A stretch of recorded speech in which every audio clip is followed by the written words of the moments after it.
গোরার নামে অদ্বিতীয়াকে কি বোঝালো পুলস্ত্য। সম্পূর্ণ জানতে হলে চ্যানেলটি সাবস্ক্রাইব করে ভিডিওতে লাইক দিয়ে দেখতে থাকুন। তারে ধরি ধরি মনে করি সিরিয়ালের নতুন আগামী পর্বে আমরা দেখতে পাই অদ্বিতীয়ার জ্ঞান ফিরে আসে।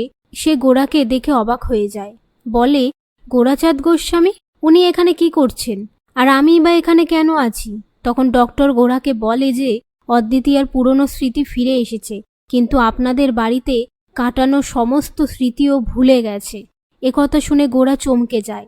এরই মধ্যে পুলস্ত্য সুযোগ নিয়ে অদ্বিতীয়াকে বলে, এই গোরাচাঁদ গোস্বামী তোমাকে জোর করে বিয়ে করে, বইয়ের পরিচয় দিয়ে ওর বাড়িতে বন্দি করে রেখেছিল।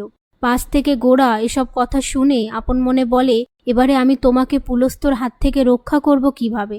তো বন্ধুরা, আপনাদের কি মনে হয়, গোরা কি পারবে অদ্বিতীয়াকে পুলস্ত্যর হাত থেকে বাঁচাতে? অদ্বিতীয়ার কি তার আসল সত্যিটা জানতে পারবে? কমেন্ট বক্সে লিখে জানান। ভিডিওটি ভালো লাগলে শেয়ার করুন।